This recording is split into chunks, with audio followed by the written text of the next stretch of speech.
Hello दोस्तों, कैसे हैं आप सभी लोग। उम्मीद करते हैं आप सभी अच्छे होंगे। तो इस दिवाली एक पॉजिटिव न्यूज़ आई है। कई सालों के बाद ये दिवाली आत्मनिर्भर होने जा रही है। दिवाली के समय हम जो सामान चाइना से इंपोर्ट करते थे, अब उससे चाइना को होगा 50,000 करोड़ का लॉस। जी हाँ, लेकिन बात आती है जब हमारा व्यापार चाइना से बढ़ता जा रहा है तो इस सब से क्या होगा। अल्टीमेटली भारत को ही नुकसान होगा। तो मैं ये बता दूं कि ऐसा कुछ नहीं होगा। इसके बारे में मैं आपको वीडियो में आगे बताऊंगा, लेकिन उससे पहले हम न्यूज़ आर्टिकल्स देख लेते हैं। तो ये बिजनेस स्टैंडर्ड का आर्टिकल है। CAIT bags 50,000 crore losses to Chinese exporters this Diwali. CAIT CAIT confederation of all India traders association है ये। तो कैट ने ये अनुमान लगाया है। इसके अलावा ये this Diwali Chinese exporters set to suffer 50,000 crore losses. An estimate loss of around 50k crore will be experienced by Chinese good exporters ahead of Diwali and other festivities this year, said CAT report.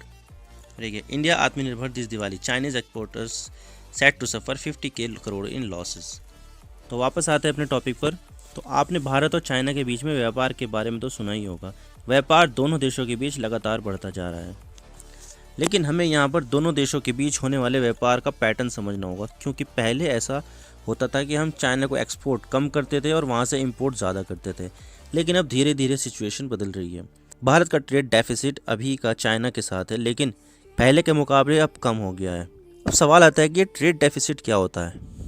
Trade deficit वो चीज़ होती है, मान लीजिए भारत के पास कोई चीज़ है और वो चीज़ श्रीलंका को 1 करोड़ रुपये में बेचती है, लेकिन भारत इसी दौरान श्रीलंका से कोई दूसरी चीज़ 3 करोड़ रुपए में खरीद लेता है। तो यहाँ पर व्यापार का पक्ष श्रीलंका की तरफ झुक जाता है और भारत का ट्रेड डेफिसिट 2 करोड़ का होता है। लेकिन अब अगर सिचुएशन उल्टी हो जाए और भारत 3 करोड़ का माल बेचकर 1 करोड़ का माल श्रीलंका से खरीदे, तो यहाँ पर भारत के लिए ट्रेड सरप्लस होगा। अब मैं आपको भारत चाइना के बीच व्यापार का ग्राफ दिखा देता हूँ, जिससे आप बेहतर तरीके से समझ जाएं। तो देख लीजिए, narrowing the gap India trade with China in billion dollar.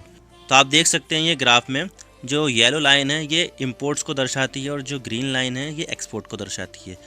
तो सबसे ज़्यादा यहाँ पर ट्रेड डेफिसिट फाइनेंशियल ईयर 17-18 में हुआ था। आप देख सकते हैं इसी दौरान 76.4 बिलियन डॉलर का हमने इंपोर्ट किया था चाइना से और 13.3 करोड़ का हमने एक्सपोर्ट किया था।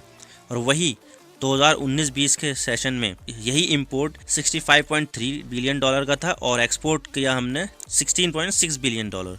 तो आप देख सकते हैं ये गैप कितना छोटा होता जा रहा है और अभी इसको और छोटा होने की संभावना है। लेकिन फिर भी अगर देखा जाए तो आज के समय में चाइना हमारा सबसे बड़ा ट्रेडिंग पार्टनर है। आप देख सकते हैं ग्राफ को, पहले यूएसए होता था 2019-21 में, लेकिन 2020-21 में अभी चाइना बन चुका है। आप देख सकते हैं यूएसए के साथ हमने 2020-21 के फाइनेंशियल ईयर में 55 बिलियन डॉलर्स का बिजनेस किया था, लेकिन इसी दौरान चाइना के साथ हमारा बिजनेस 16.7 बिलियन डॉलर का रहा। आप देख सकते हैं कि एक साल के अंदर चाइना ने यूएसए को पछाड़कर सबसे बड़ा बिजनेस पार्टनर बन गया है। भारत और चाइना के बीच व्यापार अगर बढ़ रहा है तो ये भारत के ही पक्ष में है, क्योंकि अब चीज़ें धीरे धीरे चाइना के साथ ट्रेड डेफिसिट कम हो रही है, जिससे हमारी चाइना के ऊपर डिपेंडेंसी कम होती जा रही है। मेरा तो यही मानना है कि अगर भारत व्यापार करता है तो या तो बराबर हो या फिर भारत सरप्लस में रहे, जिससे भारत को बहुत ज़्यादा फायदे हैं। क्योंकि अगर हम देखें तो आज अगर यूएस को इकोनॉमी के मामले में अगर कोई देश टक्कर दे रहा है तो वो देश चाइना है, और चाइना की इकोनॉमी एक्सपोर्ट से ही मजबूत हुई है। अगर हम भी भारत को इकोनॉमिकली मजबूत देखना चाहते हैं तो हमें आत्मनिर्भर बनना होगा और इम्पोर्ट को कम करते हुए एक्सपोर्ट को बढ़ाना होगा। तो अभी जो बात हो रही है वो 50,000 करोड़ की है, तो उससे क्या होगा और ये कैसे होगा। Confederation of all India traders, जो ट्रेडर्स की एक यूनियन है, उसने एक सर्वे किया था जिससे पता लगा कि चाइना को इस दिवाली के सीज़न में 50,000 करोड़ का लॉस होगा। और वो लॉस कैसे होगा, इसलिए मैं आपको बता देता हूँ कि भारत में जब दिवाली आती है तो लोग सबसे ज़्यादा खरीदारी करते हैं, क्योंकि भारतीय संस्कृति में दिवाली के आसपास ही लोग ज़्यादा खरीदारी करते हैं। आप खुद देख सकते हैं बाज़ारों में जाकर अपने आसपास की दुकानों को देखकर किस तरह से लोग अपनी दुकानों को सजाते हैं, माल भरते हैं और कस्टमर्स को अट्रैक्ट करने के लिए तरह तरह की स्कीम्स लेकर आते हैं।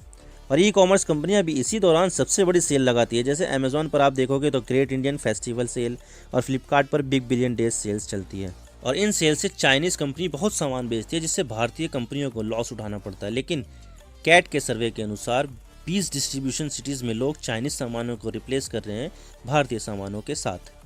आप कैट के जनरल सेक्रेटरी का स्टेटमेंट देख सकते हैं।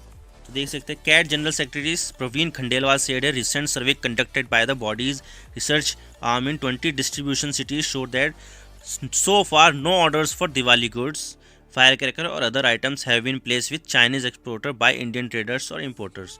The 20 city in the service include Delhi और ये तरह तरह की दूसरी शहर में आप देख सकते हैं कि यहाँ का ये डेटा लिया गया है।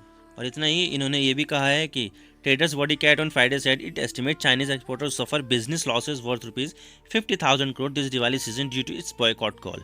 इसके अलावा कैट ने रक्षाबंधन पर अनुमान लगाया था कि रक्षाबंधन पर चाइना को 4,000 करोड़ का लॉस होगा, लेकिन हुआ कितने का? पूरे 5,000 करोड़ का। और जब गणेश चतुर्थी आई तो और भी चाइना को 500 करोड़ का लॉस हुआ। तो अब चाहे दिवाली हो या रक्षाबंधन, यहाँ पर भारतीय भी सोच रहे हैं कि अगर हम चाइनीज सामान खरीदेंगे तो इससे भारत का ही नुकसान हुआ, क्योंकि अल्टीमेटली चाइना भारत से पैसा कमाकर भारत के खिलाफ ही इस्तेमाल करता है। आप न्यूज़ में देख ही सकते हैं कि किस तरह चाइना भारत की तरफ के बॉर्डर पर कितना एक्टिव है और ये कितना नुकसान पहुंचा रहा है। ग्लोबल पीस के लिए चाइना एक वाकई में एक थ्रेट है और इस थ्रेट को कम करने के लिए हमें चाइनीज़ गुड्स का बॉयकॉट करना ही होगा। आप इस बारे में क्या सोचते हैं, आप हमें कमेंट करके बताइए। वीडियो अच्छी लगे तो वीडियो को लाइक कीजिए, शेयर कीजिए। अगर चैनल पर नए हो तो चैनल को ज़रूर सब्सक्राइब करके बेल आइकन को ज़रूर दबा दीजिए। मैं आपसे मिलता हूँ नेक्स्ट वीडियो में। Thank you for watching. I really appreciate your prestigious time. God bless you all. Now, signing off.